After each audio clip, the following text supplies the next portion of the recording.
Hello and welcome to my channel. Today's video is going to be showing how to use the Path Workbench. And this is going to be basically a general tour, although it'll be close to step by step, but there are a lot of things that'll be different for each use.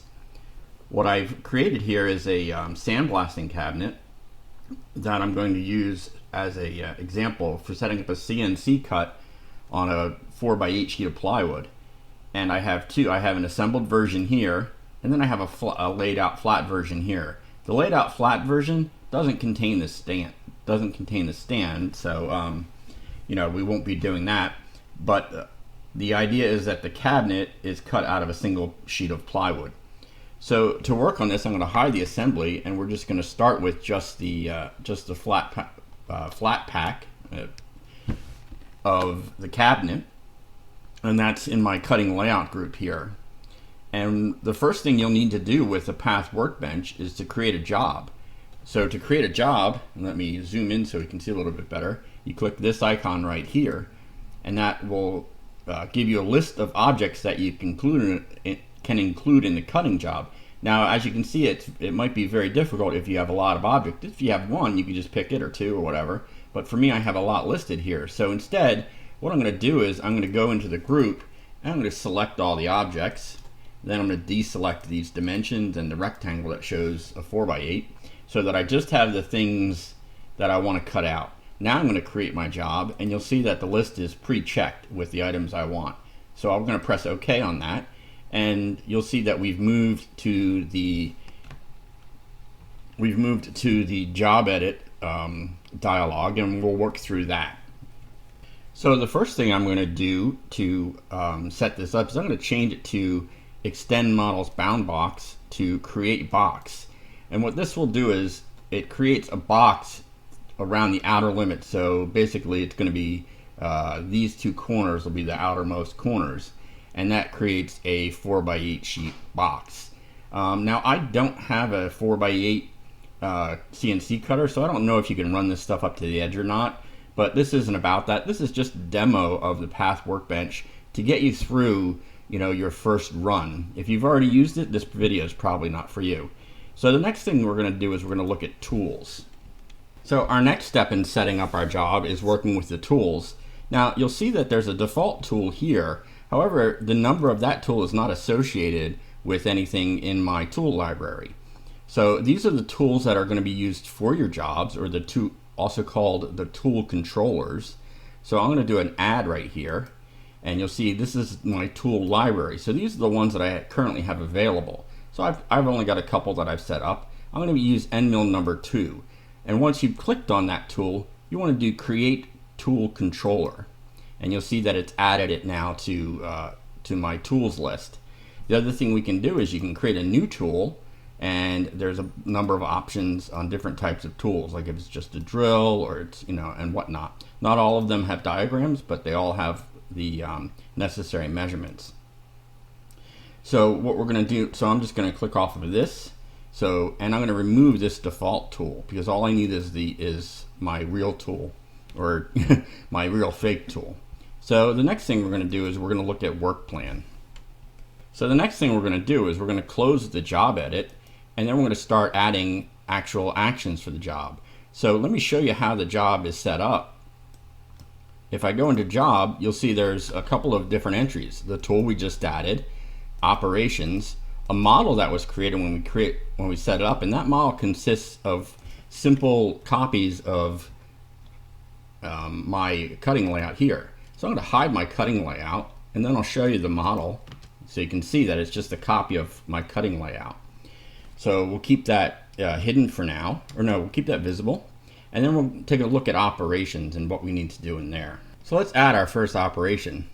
You'll notice that when we started out, and let's look at these a little bit, when we started out only this icon was highlighted, because until you have a job you can't use any of the other setups.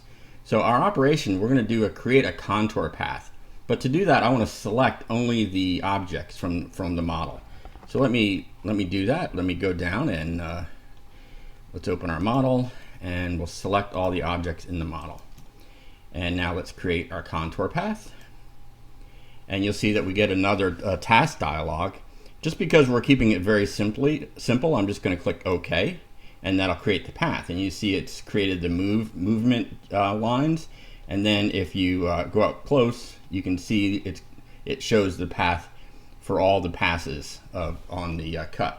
What you will notice also is that it hasn't highlighted anything in here, so we're going to have to add an additional operation for that. And this is where you start to understand what's happening is because we can have multiple operations for a single job. So for this one, what I'm going to do is I'm going to select a single face, and then I'm going to add a path, a contour profile based on faces, sorry. And again, I'm just going to leave this as the default because we're not doing anything. One thing to take note is it's automatically set to cut on the inside. So I could say cut on the outside. Let's see if it shows it for us. And well, it would change it to cut around here, and that's not what we want. So we'll leave it for the inside, and we'll just say OK. So you see there are other options available. So you see now my face is included in this cut, but I want to include all of these faces.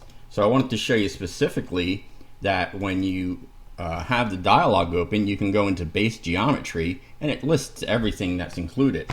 So what I'm going to do is I'm going to add a couple more faces here, and then I'm going to click on add, and you'll see those additional ones are listed. They're not pathed yet because we have to do apply or OK. So if I click OK, now they're pathed. So I'm going to go through and add the other faces, and then we'll add drilling. So I'll add these other faces, and we'll be right back.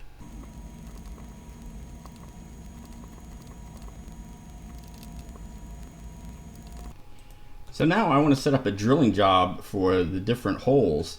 I have two different sizes. This hole right here is one size, and that one's the same. And then I have these smaller holes here, I think. I'll go measure those, and I'll report back to you. So I took a timeout and I did these 5 holes just so I could show you them done, and then we'll do these 4 here. So for some reason I decided it'd be wise to have 3 different size holes, and I'm kidding. And so I set up 3 different size tools. So let's first set up the third size. I set up 2, and now we're going to set up the third. So the third size I need is 5/16. So let's zoom up, and that's what we're working on, this flange thing here. So even though it's depicted as thin, it's going to be cut out, and it'll be thick. So what I'm going to do is for my operations, or actually, I'm sorry, before my operations, I'm going to go into my tool manager or tool library. You'll notice that it says tool manager here. Let me see if I can show you that. Tool manager here, but then when you go in, it's tool library. And that's one of those things that that generally confuse me at first, because I'm like digging in so fast I don't notice that there's a difference. But anyway, so I set up a drill, and let's open that up so you can see. And it's a very simple thing. I called it drill 3/8, type drill carbide. So by calling it drill, it switches to the picture of a drill and gives you the annotated locations of each measurement. So I'm going to do a 3/8 inch diameter, and I left the cutting edge the same, and I made it 4 inches just for whatever.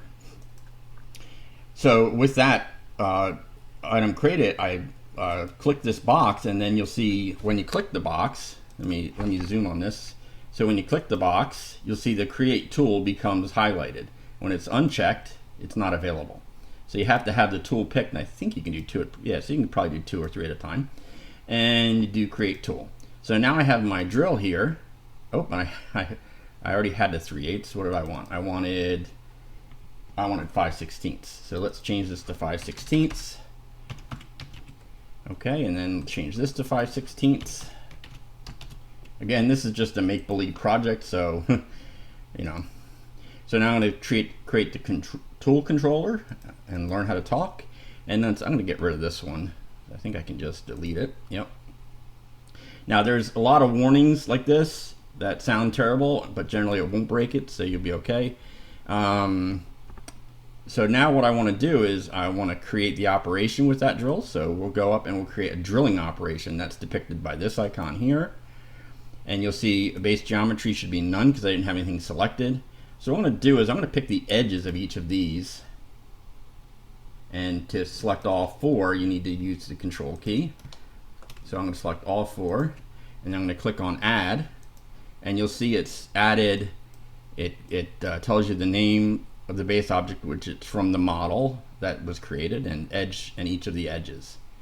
Okay, so that's FreeCAD's naming approach.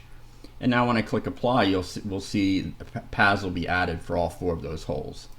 So we now have paths added for all of those, and that's our model is complete, or that's our cutting operation is complete.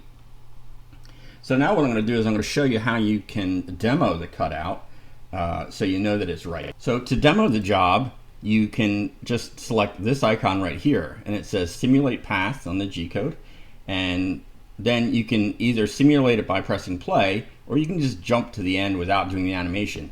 I'll do some of the animation, and then I'll jump to the end. So what it's actually going to do is it's showing you a pretend tool, and it's doing it quite fast. Let's slow it down so we can follow it a little bit. So you see there's the tool there, cutting away, cutting away. Let's slow it down a little more. So it's just jumping around the line. So it's not actually doing like what you cut, but you see it doing 3 passes around each one, around each object. And let's see if we can just, so I'm going to hit stop, and let's go to the end. So now that we have a completed model finish, you see that it's cut out. Let's see how that shows in the project. So I'm going to click OK there. And what the Path Workbench does is it creates a cut material thing. Cut material result, and it's a mesh. So I'm going to close model, and let's hide operations. I think that I guess you can't hide those. Oh, let's hide the whole job. I guess I have to hide these manually. Yeah, there we go. I've hidden them just by hiding the operation before. So what you end up with is your cutout pieces. So you can see I've got some mistakes going on. These aren't deep enough, although they were deep enough in previous work jobs. And my other holes didn't cut for some reason, but these did. So good enough for this demo, and that's all I'm going to be doing. Oh, there's one more thing I wanted to show you. So when you're finally done, you can export the G code. So, and of course you'd need to do that for any for older machines and maybe newer ones. So oops, nope, that's sorry. So to export the G code, you select post processing. You give it a file name, and we'll just say Sandblaster, and we'll call it .gco. Click on save. So now that created a dialog that shows you all the G code. So you can see that, and if you need to edit it, I'm not sure if you can do it in here or not. Yeah, you can. So you can edit it right in here if you need to do any specific if things that need to be changed, as is often the case, from what I understand. So that's it. I don't have a CNC machine that's 4x8. Maybe I'd like to build one someday. And if you're in the northern New Jersey area and you have one and you'd like to collaborate, we could get together and collaborate. So if you like my videos, make sure you subscribe and click on the alarm bell so you get more. And have a great day, and keep FreeCADing. So long.